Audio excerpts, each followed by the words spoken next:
currently at the car auto spa, treating my car to the finer things in life, such as an oil change.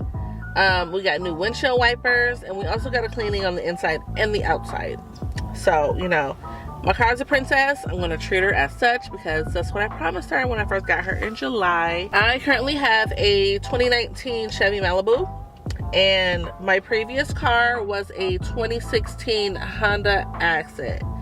That car strictly got me through nursing school and my first 2 nursing jobs. The car before that was the 2005 Nissan Altima.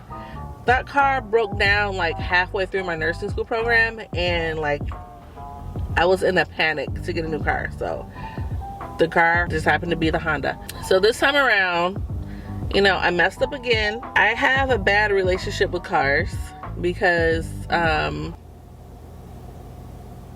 you know, I'm not a dude. I don't really know what it takes to keep up a car. I just know to take it in, to get oil changes, and to get the services that I needed. That's all I know. So with the last car, I was in between oil changes, and like I remember something telling me specifically, go get an oil change. And I remember telling the voice like, no, I'm good. I will go in like a week or 2.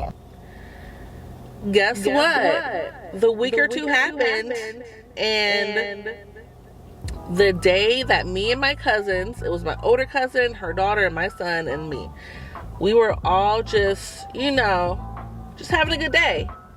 We went to the water park. The water park was an hour away from our house, and about 20 minutes away from the water park, I distinctively remember hearing like some grinding noise. I ignored it. Like, there's nothing wrong. Everything's fine. Everything is fine. Like, the whole time I'm thinking like that something got on the fan. Like, that's what it sounded like. Like, it sounded like something was rubbing up against the fan. And every time I like turn up the AC, like I heard it even more. And I'm just like looking next to my cousin like, I hope she didn't hear that. By the time we're like getting off the freeway and getting to the water park and parking the car, like you can hear it. You could really hear the grinding noise. And my cousin, being dramatic, because that's just her personality, she's like, oh God, I hope that your engine isn't lacking. I just hope that your engine isn't lacking. and I'm like, It's fine, everything's fine. me, like, I'm projecting off like everything is fine, but on the inside I'm like, fire happening in my head, and she's outwardly projecting like something's wrong. And it's funny now that I think back on it. So we're going to the water park, you know, we're in there, we're having a good time, we're swimming, we're eating, we're just enjoying our time there. Fast forward, let's say 2-3 hours. The water park is closing. We come outside, like there's a scant amount of people in the parking lot at this point. So it's me, my cousin, I'm starting up the car, and you can really hear it now.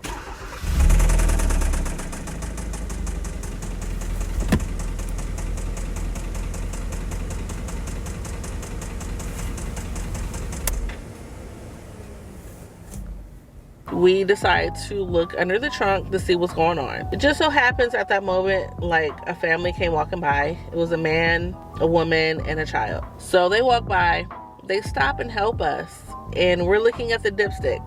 The dipstick is completely dark, it is dry, and I just so happen to have a jug of leftover oil in my trunk from like a year ago when my son's father did my oil change. So we're all like, okay, let's put the oil in there. You know, the whole objective is for me to get from the water park to an auto car parts store. So, but you know, since we had already established before we even got to the water park, we already established like, hey, we're gonna stop at Popeyes on the way home. That was the plan. So that's exactly what we did. Popeyes, ketchup and fries, and chicken nuggets and honey. I'm definitely ready for the Popeyes. Now, mind you, the car, like whatever's happening underneath that hood is preventing me from accelerating. So every time I hit a stop and I have to go, like accelerate, like it is taking me at least 20 seconds to gain full speed. Like whatever it is that's happening underneath the hood is slowing down my acceleration. It is messing up my AC, and it is making this loud, terrible sound. Like so much to the point to where I can look out of my car, look a few feet away from me, and I can see the people staring at me. Just imagine, like you live an hour away from this water park, but it's gonna take you twice as long to get home, because at this point, I had to take the street all the way home. But let's rewind. So we get to AutoZone. I had to buy like the thickest oil that I could find. I brought 2 jugs. I poured them into my car, and from that point on, it's like, Okay, from here, we gotta go straight home. Like, there was no funny business. so we had to take this one street that took us all the way down to this other street. The street ended. It was like a T-bone. So it ended, and we had to turn. That turn led us to the main intersection. That intersection led us home, and you know, from there, we're just hoping and praying and, you know, remaining upbeat and hopeful that we're gonna make it home. Like that's the only objective, is to make it home. The whole time you can hear it grinding, and like my cousin, she's freaking out. She's on the phone with her son. She's telling everybody, Oh God, I hope her engine isn't knocking. It's so sad that if it were. and she's just going on and on and on. That's her. Me, I'm like, No, everything's fine. Everything's fine. Everything is fine. Everything's fine. but it's so stupid because I was, like I said before, I was in between oil changes. The next day, I actually took that car to the car spa, got whatever service that car needed, because that car had a very specific engine system. It's called a GDI system, and you have to be on top of every oil change, every service, because if you don't, your engine is going to be messed up. So I learned the hard way. But you know, I got every car service that I could get, that I needed. It was still acting crazy, so I ended up, I think it was either the same day or the next day. Honestly, I can't remember what day it was. I think it was the next day. I ended up taking it up to one of the car shops, and the car shop I took it to, like the dude was telling me like, no, I don't want to even look at your engine, because I already know the engine is knocking. You need to get a new car. The engine is knocking. If you were to get a new engine, it will cost you about $3,000-$4,000. I had a decision to make.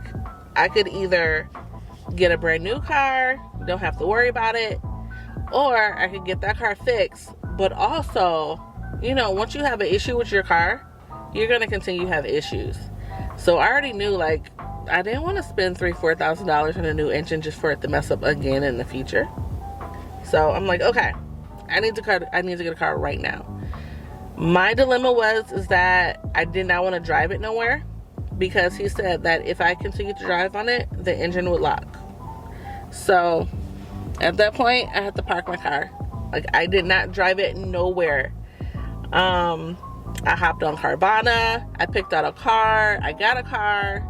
The car that I ended up picking out, it just so happened to be a lemon. Like, that car never made it to my house. So I had to cancel it. And then the next car I got is the car that I end up having right now. I got the car. It took me, I'm gonna be honest, it took me about 28 days to get a new car. I don't know why Carvana advertises that you get your car the next day when you don't. You don't. So the whole thing with the car happened on a Saturday. I want to say Monday was Independence Day, and then the car was supposed to be delivered like 2 days after that. I didn't end up getting the car until like the following Tuesday, but like I said, the car never made it to me. And then this car, it kept being rescheduled for some reason. And then when I finally called them to figure out like, What's going on? Why is it keep being rescheduled? oh, because the car's in California, we have to go drive out and get it. They advertise the cars being local, so it wasn't true. So it took me about 28 days just to get a new car. So, and that whole entire time frame, I had to borrow 2 cars. So I had my cousin Michael, he came through for me because he works from home. I borrowed his car, and then I ended up borrowing my Nana's car. Thank goodness for family, I tell you. The plan was for me to get a rental car. I ended up using their car, and boom, bam, boom, I got my car. So, like I said, I'm treating my car like a princess. I have to treat my car like a princess because I no longer want to put myself in a situation to where I'm forced to get a new car. If I am to go out of town or anywhere, I'm renting a car, okay? This car's staying home. I'm staying on top of my oil changes. I'm staying on top of my services. I'm just gonna be a great car mom this time, okay? Like, I wanted to get a Jeep, but you know, the way that inflation and gas is set up these days, I kind of had to back out because the car payments were a little more than what I was willing to pay. I didn't want to get a gas guzzler. So I just think it's perfect like how it worked out, because in the Jeep, I did want to get like the white exterior with the black interior. So it just ended up happening that the car has the exact car pattern that I wanted it. So it's white exterior, black interior. Funny thing is, like back in 2018, I had my eye on a Chevy Malibu. I did not realize this until I got the car and I was like going through my phone and I found a picture of it. So it's just funny how like everything like came full circle for me. So I will catch y'all in the next one, all right? Bye. I don't wanna wait for our lives to be over. Will it be? I don't wanna wait for our lives to be over.